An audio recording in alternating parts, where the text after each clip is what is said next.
all of you. From tomorrow, we will see the beginning of the T20 World Cup. The first round will start from tomorrow with Sri Lanka playing Namibia in Group A. So the World Cup finally begins tomorrow. That's the first round of the World Cup. But the Super 12 stage, that will start from the 22nd of October with Australia taking on New Zealand in Sydney at the SCG. Can the host and defending champion Australia defend their crown? Can they win two back-to-back titles? That's the big question for today. I'm joined by Ashok Malhotra here on the show, former Indian cricketer, former selector, who joins me. Is this team good enough? Are the hosts good enough to defend the crown? That is the question that we're asking. We're going to talk about the numbers as well, how this team has done throughout the year, sir. But just when you look at this team and the fact that Australia know how to win World Cups, what are their chances straight up? See, Meha, first and foremost, you got to admire Australia. They know how to win the World Cup. You know, they have the knack, they have the temperament to win the World Cup. There's a lot of sides who are probably good sides, but when it comes to ICC tournament, they fault. So I think definitely Australia has the firepower, and the way they won the last T20 World Cup out of nowhere, they are almost lost to Pakistan, but the way they bounced back, that is their strength. You know, that is their mentality, that is their temperament. So I would give them a chance because it's being played in Australia in front. I know the pressure when you play in front of your home crowd, but they know, and they will be playing in the conditions which they are used to. And then they got the best pace attack. You know, I know Pat Cummins still is a weak link in their bowling, but Mitchell Starc and Hazelwood, they stand out. And not to forget Zampa.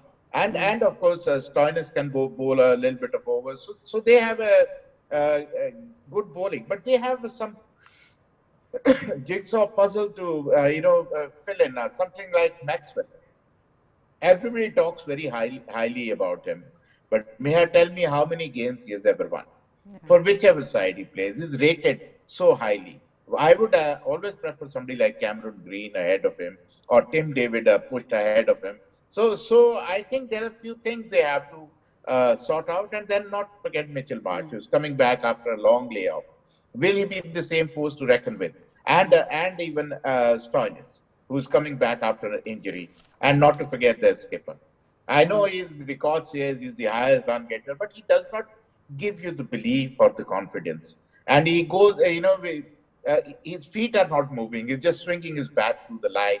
So if there is somebody who can swing the ball around, then he's a sitting duck. So I think they have few problems of their own. But all in all, collectively, if you talk about David Warner coming in, he's a big match player. All in all, they have a team which can win the World Cup. And I may say they will have their challenges, but I think they will somehow prevail through.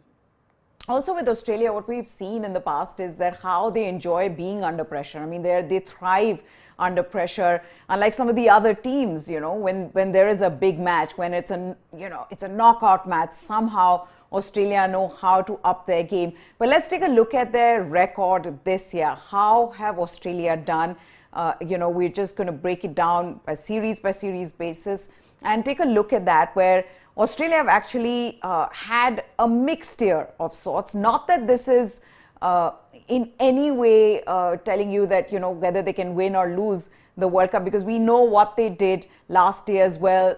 Going into the last World Cup, they were struggling but went ahead and won it. But look at that, Australia in T20Is in 2022 matches played 17, they won 9 and lost 6. Series-wise, they won both the series against Australia at home as well as away. So 3-1 at home, and they won the away series. Then they beat Pakistan in a one-off T20 international, which is away. They lost to India. We all remember that series, 1-2, but got off to a good start. And then they won against West Indies 2-0 at home, lost to England. Now that's the one that is the most recent series that they lost to England 0-2. And that's the question that I'm asking, sir. The momentum, there is a dip in momentum for Australia. They were looking good, the way even they played in the conditions in India. And we know that they have the advantage of playing at home, but losing to England, how much of a difference might that make going into the World Cup? See, Meha, you might be losing a bilateral series. Like India always wins a bilateral series. But when it comes to ICC, it's a different ballgame because pressure is different altogether. And who can sustain the pressure? I think there's no better team than Australia who can sustain the pressure. They might have lost to England, but when it comes to the big tournament, they are up for it. You know, until they have a really off season like they had in 1985 World Championship when we went there. But otherwise they're always in thick of things. And I think the moment it starts, and not to forget, you can never count out David Warner. He's the guy, go-to guy who can win the matches single-handedly. So they have a firepower, and not to forget, as I said before, Meha, they have got a phenomenal bowling attack. You know, especially which suits Australian conditions. So they have a all bases covered kind of team. They have got Matthew Wade who can turn the game on his head. Mitchell Marsh, Stoinis. Not to forget, Steve Smith can hold his own. I know he's not suited to T20 cricket, but still he tries his hardest and can be an asset in if need be, especially to keep one end tight. So definitely, and not to forget Tim David, another match winner in the ranks. So Tim David is another match winner who it might be a make or break tournament for Tim David because he might be a superstar by the end of it. That's right, and in fact, he is the X factor, as Ashok sir rightly said. Look at that, Tim David. He's what can you say? You know, the big hitting all-rounder that they've got.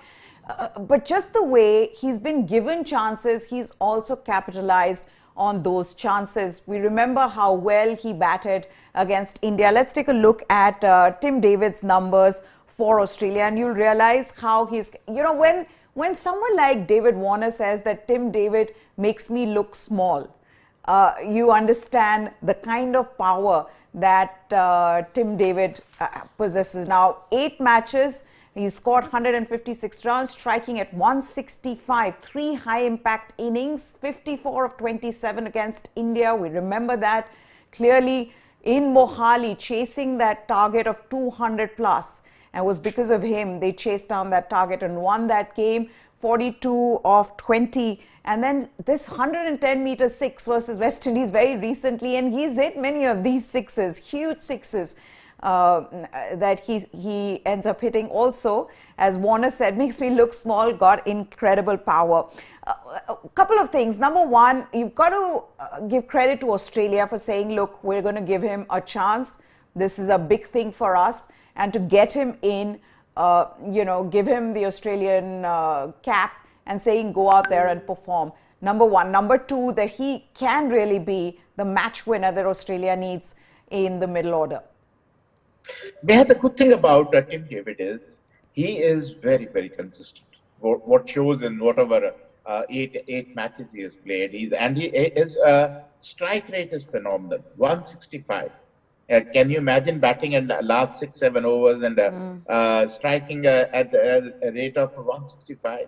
And not to forget, he's not a Glenn Maxwell hit and miss kind of a guy. He's a consistent guy who's got method in his madness. He knows how to score runs, and he's a big striker of the ball. And as very rightly what David Warner said, because he's a phenomenal player. You know, I don't know what Mumbai Indians couldn't see in Tim David, what Australia has seen.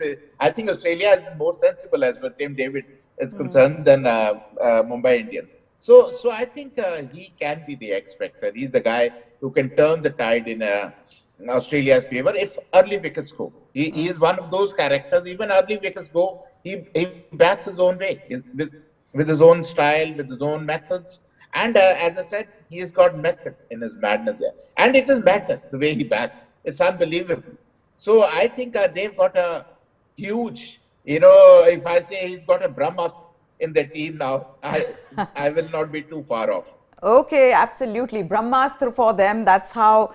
That's actually apt in describing Tim David for Australia. Well, what are the strengths? We've already gone through it, but what are the strengths? Let's just put those out for you. Some of the things that Ashok has already mentioned. First of all, it's a well-balanced side. It's got a good batting attack.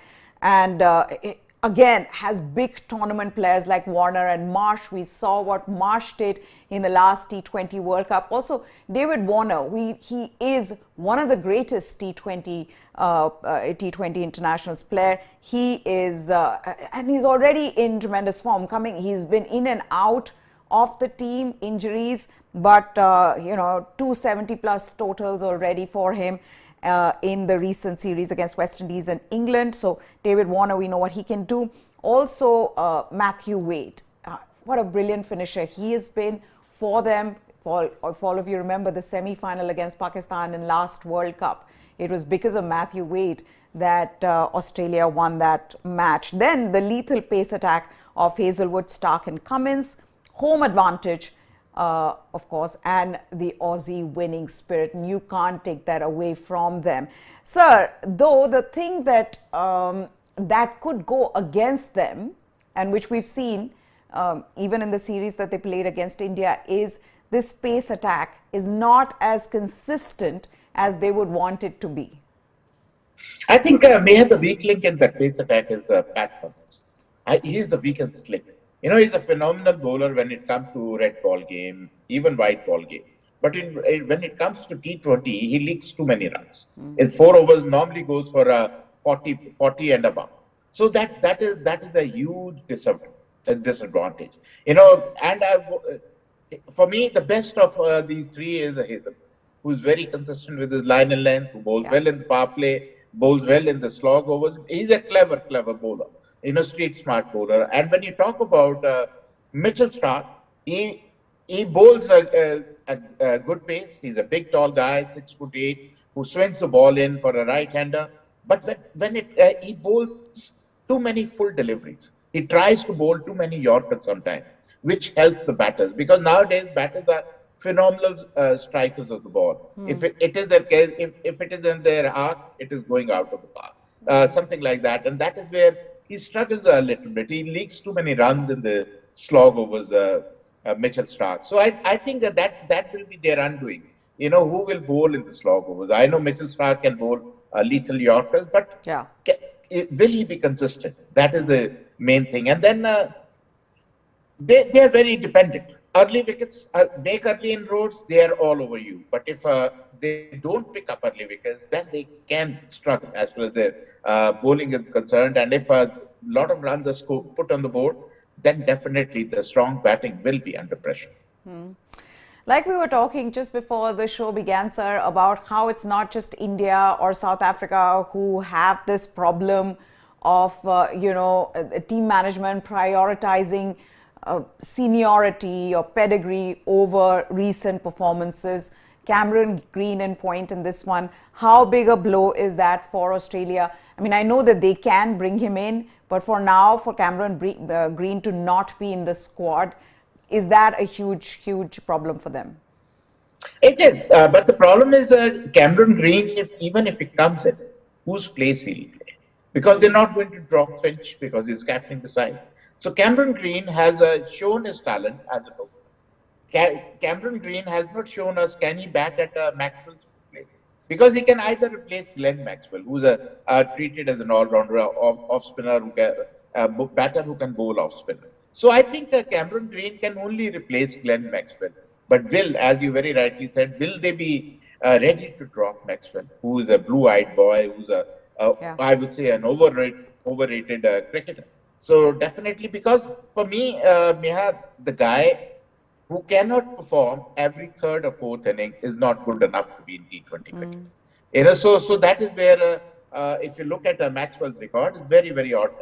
He fires once in a while, but he's not very, very consistent. Somebody like Tim David, early days, but he seems to be more consistent than Glenn Maxwell. And Cameron Green has shown glimpses of his talent, what he can do to the opposition, whether opening or in the middle, because he's a big strike with the ball. And not to forget, he can bowl good enough, or he can replace Stoinis. Somebody like he can be more useful than Stoinis. So, but since he's not in the team, he will be missed surely by this Australian side, because he's not knocking at the doors, he's banging at the doors, and they can't keep him out. The kind of noises he's making. That's right. We just saw numbers of Glenn Maxwell as well, as you were saying, so last seven scores a single digit and 2 ducks. So he's struggling. In fact, the 15 matches that he's played this year, his highest has been 48 not out, striking at 113, averaging just around 15. So he is struggling undoubtedly. And Australia would be really hoping that he hits form in the World Cup because it's important for them. But there's another person who's been scoring runs, like you said as well, but still a problem. And that's where the problem is, that in T20 cricket today, even if you're scoring runs, you cannot be struggling in scoring runs, which seems to be happening with Aaron Finch. You look at his numbers, sir. He's striking at what, 112, I think. Yes, 122. That's his strike rate. And it gets, in the recent times, last 5 innings, he's striking at 105 with 1 duck and a 50, but 50 again at a strike rate of 100. So as an opener now, you could be scoring runs, but if you're not scoring at a good pace, then that's a problem. And Australia have been getting that slow start that nobody would want, given how T20 cricket's changed. I don't know what they can do with this, because nothing can be done. He's the captain. Yeah, he's the captain. And normally, Australians are very ruthless, as far as dumping the guys are concerned. But they seem to have a love affair going with Aaron Finch. They seem to be liking him. They want to continue him till the World Cup. But then you might end up losing World Cup because you backed the wrong odds. If you look at the Maxwell and Aaron Finch, they are big drawbacks. When you got youngsters like Cameron Green sitting outside who want to come in, who are natural T20 players. So I really don't understand what the game plan is. If you strike rate 122, and as you said, in the last 5 games only strike rate 113 and only 150. So he's playing for, look at him, 0, 13, 12, 50, 158. That is hit and miss plan. He's not a certainty. Same with Maxwell. They're not certainty. They're hit and miss players. And these kind of players are more of a liability than asset for any side. And Australia might find out sooner than later because he's not performing, Aaron Finch, according to by his own standards. So that is why I always say Aaron Finch is a major drawback. But how dependent would this team be on Matthew Wade, given that, the batting also has been inconsistent? And why I'm saying this is, sir, that there are 2 problems here. One being that you have Marcus Stoinis and Mitchell Marsh who are coming back from injury. So, they're also struggling for game time. Whatever couple of matches that they've played, I think they've played 3 games so far since coming back. They've scored decent amount of runs, but hasn't been eye-catching, at least for Marcus Stoinis. Mitchell Marsh still scored more. But I'm just saying that with that kind of middle order, then your finishing spot, and Matthew Wade's been brilliant for them. How dependent are they on Matthew Wade? See, Matthew Wade can build the ball like he did in T20 cricket, last T20 semi-final against Pakistan, like he did in India against India this year. So he is a capable player, but you can't depend on him game after game. He has because the top order has to fire. The problem is Steve Smith is not a consistent T20 player. He tries his guts out, but he probably doesn't have the game for T20 cricket. Maxwell is struggling. Aaron Finch is struggling. So you have 3 loopholes in your entire batting lineup. Three people who can be drawback for your entire thing. And then you got Stoinis, who's coming back from injury. You don't know. And he's also a hit and miss. He's not also consistent player. You need some guys whom you can depend on. Somebody like, say, David Warner for one. Somebody like Matthew Wade for one. Or somebody like Tim David for one. But what about those 3? For me, Maxwell going to struggle. He is going to struggle. If he scores in 1 game, he'll fail in next 3. Same with Aaron Finch. Because when Aaron Finch plays Meha, he can get out any ball. He takes his chances. He's playing more with his hands. There's no foot movement whatsoever. So that is what a cause of worry for Team Australia. Lastly, just you've already spoken about the bowlers. Let's just put those numbers for Josh Hazelwood, the standout bowler really for Australia this year. And like you said, Pat Cummins has struggled, Mitchell Starc has been inconsistent, but for Hazelwood, it has been a good year, 21 wickets in 13 matches. The only series that he really struggled in was the series against India, sir, where he went for over 10 and over, and I think all 3 matches. Also, it was a high-scoring series, but that's his worst performance this year. Overall, though, still economy of 7.29, striking at 13.7. He is going to be the dangerous bowler for all the teams, including India. Absolutely, and that too in Australia, where he comes on his own because he gets more pace and bounce from the wicket, and he's a very consistent bowler.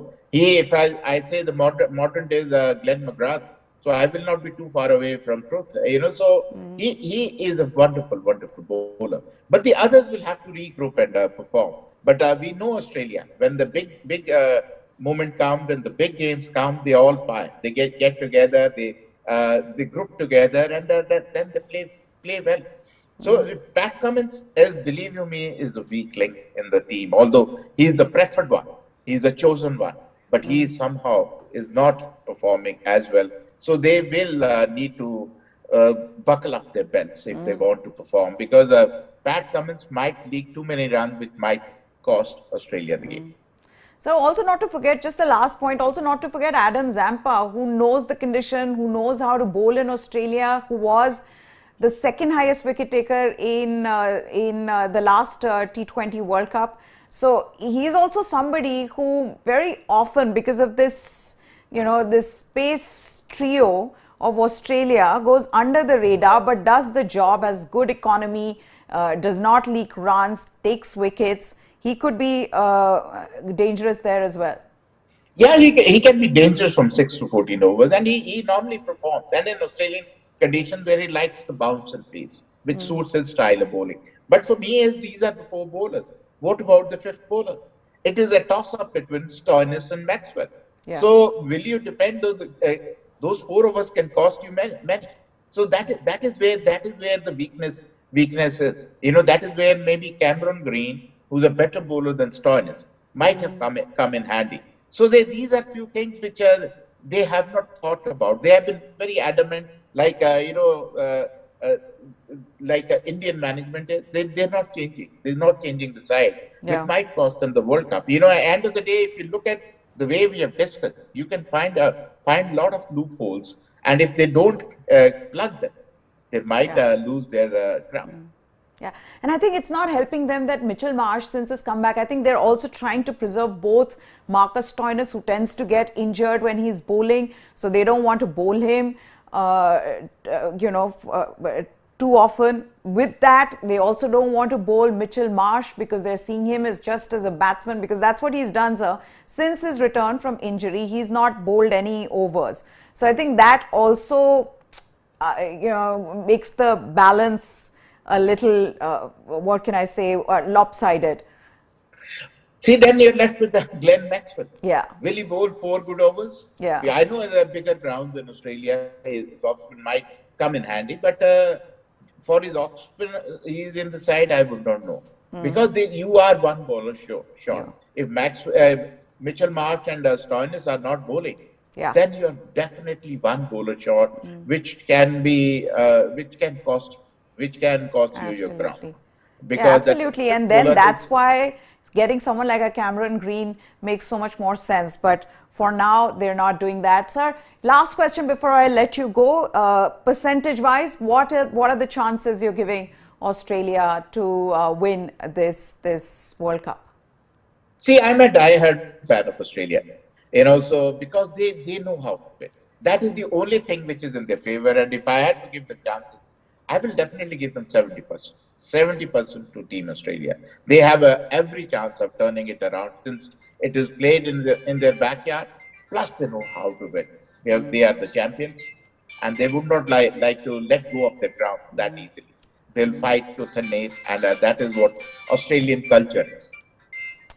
All right, with that, we'll wrap that up. Ashok Malhotra, thank you so much for taking the time out to talk to us. Thank you. News 9 Sports is what you need to subscribe to for all the latest. We'll get you the previews to different teams, analysis of different squads, India, Pakistan preview, the big preview. That'll also be here on News 9 Sports. So we've got a full coverage of the T20 World Cup right here on News 9 Sports. That's it from us. Goodbye. Thanks for watching.